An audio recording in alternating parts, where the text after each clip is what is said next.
Hux in a microwave approach, focusing down stalkers one by one. Coming in from every single angle. There's a time warp, but look at this concave, this crescent moon.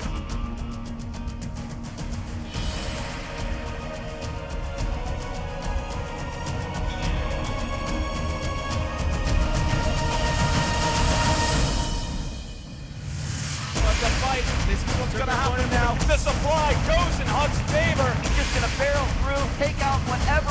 So much pile here coming forth. Looking like Dusty is going to take it here. Dancing the roaches a little bit. Scarlet. Now the Hydras are exposed. Those Mutas are going to die, and it's not really going to make that much of a difference to me. GG.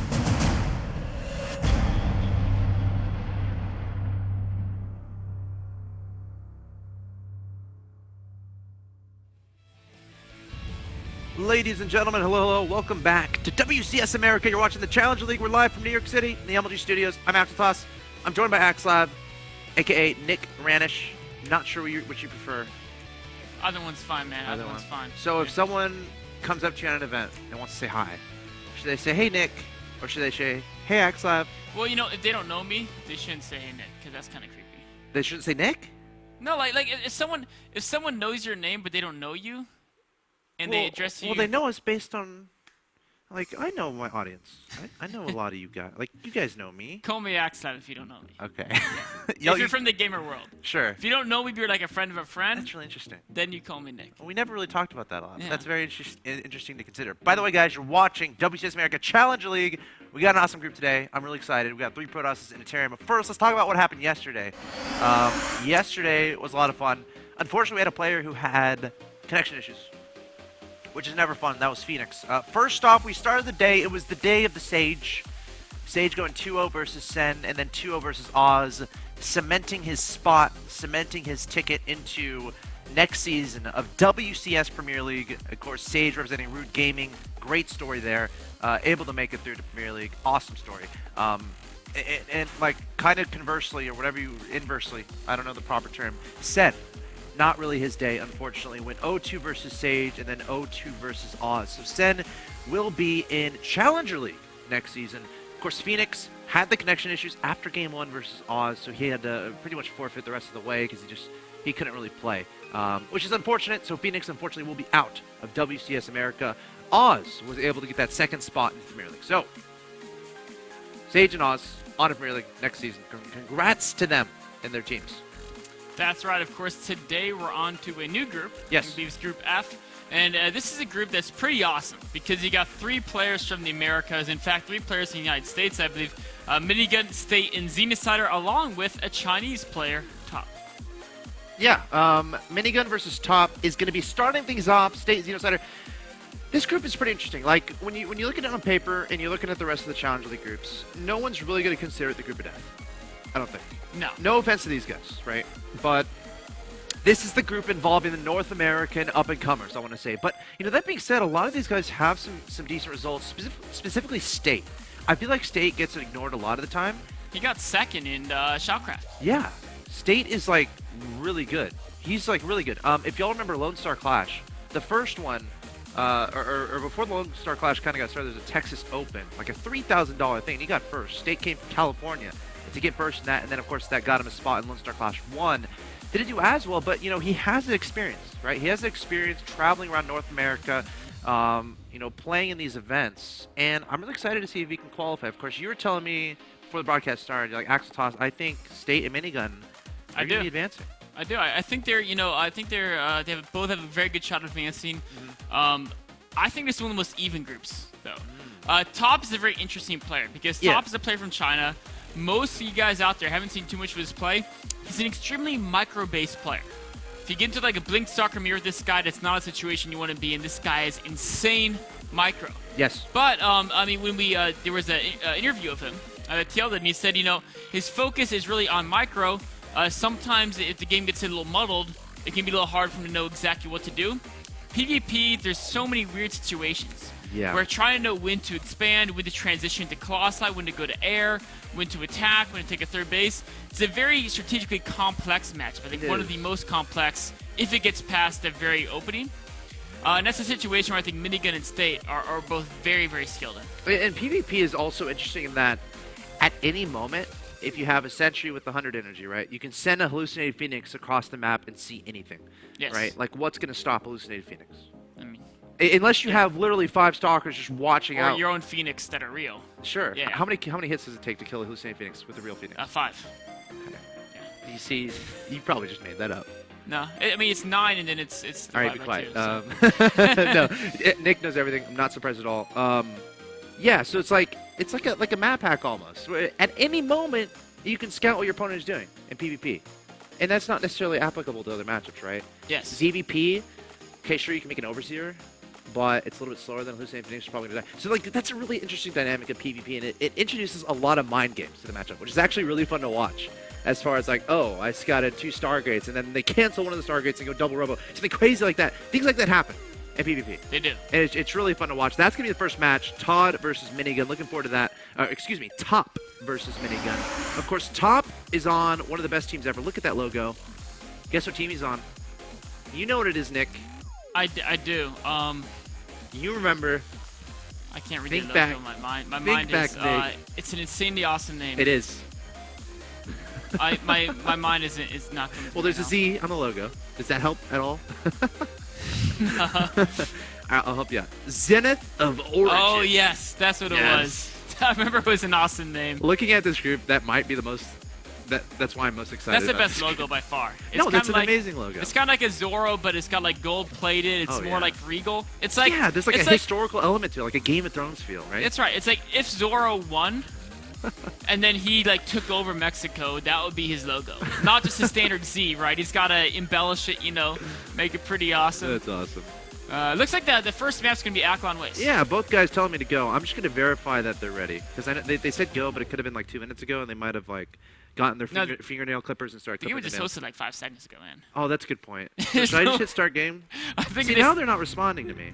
I honestly was literally hosted as you were saying that. What if they're pretty both much. ignoring me? No, there's no way. Like they hit me on ladder and I was raging or Look, something. they just said go again. Well, I think Minigun we're said good. go. Should I just go? Okay, Yeah, I'm gonna go now. Yeah, we're good. We're good. Countdown has begun. That's First, right. first match, first game. And Aklan Waste is unique in that if both players have either sentries or if they get past the sentry stage where they think they can break force fields, but they have Colossi, Right. it's very hard to attack your opponent's third base because the choke points are so tight, and either force fields or if you get past that stage, the AoE of Colossi makes it so difficult to actually crack that choke point. But of course, they both have to develop their economies and armies before you get to that stage. Yeah, I mean, for you people who may be new to watching StarCraft and maybe you play a lot of The Sims or like Sim City or something like that where it's all about building stuff and like managing your economy and trying to be optimal, this might be the map for you. Because Aklan Waste, you can get a natural. You can get a third. They're very comfortably compared to other matchups. Again, this is a map pretty much made for the mid to late game. But it is PvP, so anything can happen, and we'll see what happens. The bottom right-hand location here of Aklan Waste in your first game. First match of the night, I present to you your Blue Protoss player, representing Team Root Gaming, hailing from the United States of America, the man of many middle names. He is Minigun. Minigun has a massive fan base, actually personally sponsored by PlanetSide 2, which is super cool. PlanetSide 2 is an awesome game. It is an awesome game. You can catch it every Sunday. Every Sunday, the War Report, 7 p.m. Eastern. PlanetSide 2 will be at the next MLG event as well. They'll have a booth there. All the developers will be there as well. If I want to catch the War Report, Yeah. where do I go? You go to majorleaguegaming.com. Sick. It'll be on the front page there at 7 p.m. Eastern. A lot of fun. PlanetSide 2 is a first-person shooter, and it's massively multiplayer online, right? MMO FPS. I'm not making it up. Top left-hand location. Spawning at the top, and his name. Well, I have to say his team name first. His team is Zenith of Origin. Sick team name. He is Top, hailing from China. Trying to join his countryman. Who was the Chinese player that qualified already? Was it XY? XY, yes. He lost the Huck, but he beat Kapat, so he Correct. qualified. Jim has not yet played. Yeah, I think XY might be it for now. As far as the Chinese players. I think you're right. Max said? Yeah, Max had qualified too. Okay. Yes. XY yes. and Max Max had got first in his group. XY got second in his group. Got it. And up and downs. Okay. So the Chinese players are currently 2 for 2 as far as qualifying. We have not had one drop out. Yes. Because we still have more to come in That's the right. in the Challenger League group stage. It's important to know. But it also, I mean, they didn't qualify the easiest route. They all lost in the bracket. Yes. Like Jim lost to Scarlet, XY lost, I think it was the Muslim, etc. So they've all, it's not like they're cleaning house. Like they've all lost in the first step of Challenger League, Right. But they're still making it through the up and downs. So a little bit more about these guys before this gets too far underway. Axel, feel free to cut me off if something crazy is happening. Minigun was 3rd in his Premier League round of 32 group.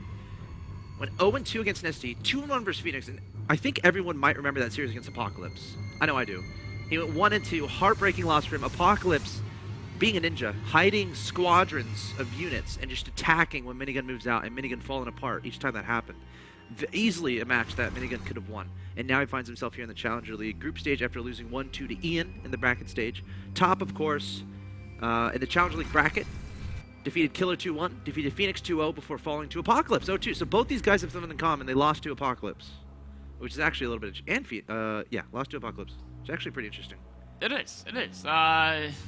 Both of them fell to the trickery. Apocalypse is a very tricky player. He is, isn't he? He qualified for Premier already. Yes. Okay. Yes, he did. Yes, he did. Okay, he did. Yeah, he did.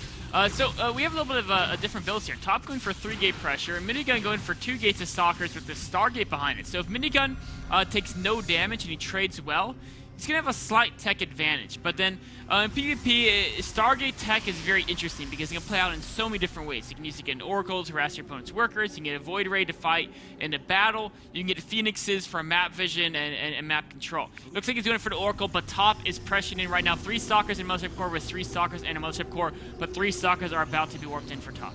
Yep, he's got that pylon right at Minigun's natural expansion. I feel like a sentry might be important here for Minigun. He does have one warping in. Adding on another pylon, adding on a zealot. You can cut the Stalkers in half right now with the force field. There's the force field. 3 Stalkers isolated at the top of the ramp here. Nice micro so far from Minigun, chopping away at those Stalkers with the zealot. Zealot finally falling. He's only lost a single zealot for 3 Stalkers. And here comes an Oracle to help try to clean things up. More units going to be warped in here from top. The Oracle actually just flying on by. But now we have a lot of Stalkers marching up here from top. Minigun does have energy for 4th on overcharge. So these Stalkers are going to have to be pushed away a little bit. And, oh my god, is that a probe? It is a probe. Minigun is a pylon in top space. It's there? There is one there. It is. It's at the bottom left of the base. A sick move there. Top doesn't see the pylon. He saw the probe. That's scary. He warped in to kill that. He also warped into Stalkers to deter the Oracle that might head towards his base later. But with that 3 Stalker warp in defensively, that means Minigun's going to be fine defending his base. In fact, unit count is very even in Minigun's base right now. Oracle about to head into the main base here of top, but again, 3 Stalkers were warped in back home, so that might not do any damage whatsoever. Photon Overcharge about to go away. I think Stalker's still trying to do damage to warp gates. Pylon has yet to be utilized, and it looks like the Oracle is just going to pop right out there from Minigun, just trying to scout what's going on. But these Stalkers keep getting warped in here from top. He really wants to put on pressure. No more Photon Overcharge. He's trying to kite away from the Zealots. Now, pure Stalker versus a mixed competition, it's all about pylon. That pylon is powering so much stuff. 3 warp gates, all of a sudden unpowered. 2 more pylons going to be added on here desperately here for Minigun. Activating Prismatic Alignment on the Void Rays top, targeting that for a second. And it gets down to the orange health, but Minigun's going to be fine for now. Taking down this pylon from his opponent. The Void Ray getting targeted down, and it will get taken down. Pieces flying everywhere off the cliff, but Minigun's gonna hold this off, and the force field say you cannot leave, Stalkers. Some great control there by Minigun. Every time top tried to go for the Void Ray, Minigun backed it up, and his Zealots got so many free hits. First weren't attacking. That was a battle where, you know, top, who's known for his unit control, was out-controlled there. Minigun just straight out microed him with some amazing control, using the Zealots to zone the Stalkers out. And just trading insanely efficient. I mean, it's just showing his League of Legends training is just really paying off. it's a half joke and it's half serious, guys. It is. It actually is a little bit of both. Hey, can we use this game as proof that League of Legends, that some of the skill does carry over? Maybe? Because that Void Ray control was like controlling one of your heroes with all your minions underneath. That's right. It's actually what it came down to. I can just hear people tweeting at axeltoss. axeltoss, stop talking about League of Legends. I'm sorry. No, there's a grain of truth to it, though. I mean, the Voider was the most important unit in that battle, and he can. A nice revelation, but not gonna get any probe kills. He's gonna keep track of the Stalkers though, and that might tell him if his opponent is attacking. It's gonna tell him if his opponent is expanding. It's also gonna tell what his opponent is building in the base Yep. because so many of those buildings are revealed. Actually, a pretty cool move. I wonder if there's a single probe that doesn't have a crown on it. The one's in the gas. Yeah, there's a couple, one or so two. he can gas. peel the one that's in the gas, and yeah, that one right there. And he could build a building with one of those guys. Yep. And then it won't be seen. He is seeing the Chrono Boost to Twilight Council though, so I mean that tells him exactly. Okay, my opponent's getting Blink. What do I do? Well, I expand because I know Blink Stalkers are weak in a straight engagement typically, so I can afford to spend minerals on expansion. And step 2, go for that Robo, get some Immortals, and as long as he has a decent Sentry Zealot Immortal Voider account, he should be in good shape to defend. But top, remember this guy. His micro. Yeah. Oh gosh, I'm remembering right now. This is the guy who like falls behind and just wins with Blink Stalkers. His Blink Stalker control can be insane, and Blink is moments from completion. It's all down to this attack. If top can break the natural, he's in good shape. If Minigun can defend, he's going to win the game. A lot of energy on this Measure Core. Photon Overcharge might be instrumental here. Stalker's poking for. There's a Time Warp from top. A little bit of a wasted one because he wasn't ready yet to engage. His proxy pilot wasn't finished. His unit count was still relatively low. You see the multi-prong harassment. Mothership Core is going to provide the vision into the base of Minigun. And let's see how he reacts to this. Pulling some units up. Of course, you got to be careful about sentries. Force fielding, right? Because top can not only force field the main, he can force field into the natural right now. Or, sorry, Blink into the natural and the main from that point. Yes. So you got to be really careful with that. And that's why Minigun has those 4 Stalkers guarding top of this round. Make sure no sentries or zealots get up there. Top's going to go straight for the frontal engagement here. Look out for the Photon Overcharge. Look out for a Time Warp here from Minigun as well. Might not even save up for that Photon Overcharge. Mothership Core is gone, which means no air vision. So all Minigun has to worry about is these Stalkers at his front door. There's no chance Top can blink into the main anymore because he doesn't have high ground vision. One Stalker overextending, blinking away before falling. And Minigun, again, as time goes along, his smile is getting bigger and bigger and bigger because that means he's getting more and more ahead. This is a situation that's so rough for Top. He realizes Minigun's army is too big. He can't take it in a straight-on engagement. Oh, trying to expand, but some Zealots counterattacking from Minigun. Does Top have the resources to warp in defenders? Oh, he's got some own Zealots heading back. He just should expend a warp in. I think he just expended a warp in Oh across the no, map. he's trying to fight them with probes. I mean, I guess in a way he has to because he doesn't have warp-ins available, but every probe is so important in this situation. And now Minigun's moving out, and he's moving out with the main army through the front as well. Minigun looking like a beast in this game, taking down a lot of probes there with those Zealots.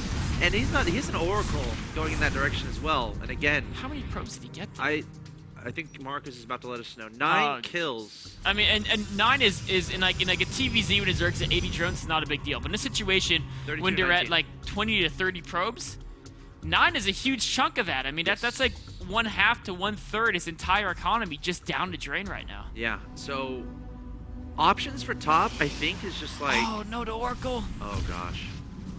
This is just getting bloody, man. Okay. Well, only 2 kills here. Looking for probes.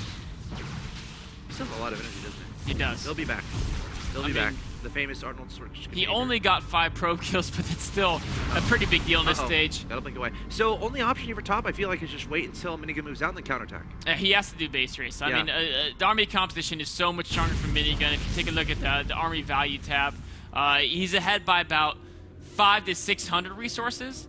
And of course, that's not that huge, but we also have to realize that Top's entire army is Stalkers. In a straight-on engagement, even resources, Void Rays and Immortals both do a pretty darn good job against Stalkers. So really, Top has a mobility advantage, but Minigun has such an insane economic advantage. He's also working on Blink. So he's realizing, okay, my opponent's advantage, I got to try to negate that, so I'm going to get Blink my own. Yeah, I mean, that's true. It's the only advantage Top has. And with Minigun's economy, he can just outproduce Top and Blink Stalkers. And then just run him down. Blink versus Blink, of course, you can keep up with the mobility. 3 more gateways being added by Minigun as well. So, yeah, it's exactly his plan. He's just going to say, I'm going to get a whole bunch of my own Blink Stalkers. Then I'll just use those to keep track of his Blink Stalkers, while the rest of them just walks across the map and kills them. And Top has got to figure out something sneaky. Maybe a DT counterattack. I don't know. He's in such a rough spot right now. Maybe, like, just go for heroic defense, I guess, because he's going to have Photon Overcharge. Defender's advantage on top of that ramp is great, but, like, I feel like he needs additional tech. I mean, he cannot, even with Photon Overcharge, even with some Zealots, he can't face this army head-on. He just can't. So here we go, wrapping around. 4 Stalkers going the wrong way. 2 Voiders, got to be careful. And there's no blink yet for Minigun, so he picks off 1 Stalker. Almost picks off 2. Minigun's not going to cry too much about that, though. I mean, 1 or 2 Stalkers. Let's see what fanciness Minigun can do to try to trap these units. There's no way out, really. unless you blink out by the main. Oh, Feeling away some Stalkers Top here. split his army in half. He's trying to do some economic damage here. You know, Minigun probably presented. Oh, a recall. Recalling to the main. And he's gonna force field. And look at this, he has a bunch of Stalkers in the natural as well, but look at that, Stalkers are gone top. That's exactly what he needs to do there. Top definitely pulled some really sneaky maneuvering here. Minigun in hot pursuit of the zone blink Stalkers. But Okay. Top's gonna escape. So all in all, you know, Top didn't do damage, but he bombed himself time. Oh no, but he could be caught by a flank here. Oh, brilliant here from Minigun. These Stalkers gonna leave another blink trying to trap him. One Stalker gonna get taken down there from Top, and now he's kind of committed to defending. Can he make it happen? He's got some force fields available. No massive units, I don't think, here for Minigun. But he doesn't blink, so what's to stop him from just blinking over and flying over with the Void Arrays. Coming forward, going to blink back those Stalkers. Nice blink micro control here from Minigun. Photon Overcharge being deployed on the Nexus there from Top, but... Oh, the Immortals are in now. There's 4 Immortals here. Those things pack a heavy punch. And the Force Field's going to have to split this perfectly. Time Warp going down here from Minigun. He wants to kill his opponent right here, right now. Force Field going down. The Immortals targeting down Zealots, but the Zealots are about to die. And there's the GG. Minigun taking game 1. Very well played. Minigun showing he came to play game number 1. He did. You know, it's just his presence of mind throughout the opening was so good. Like, he knew exactly, okay, Oracle throwing a counterattack off the warping units to defend, and then his defense there. When it came down to his Void Ray, look at this. Top has so many more Stalkers. Yeah. But as they engage, when he goes for the Void Ray, the thing that a lot of people don't realize is Zealots do insane damage output. Each Zealot does 12 damage per second, whereas a Stalker only does like 6 2/3 the light. So these Zealots are just tearing up the Stalkers. Look at that. He lost like 3-4 Stalkers there.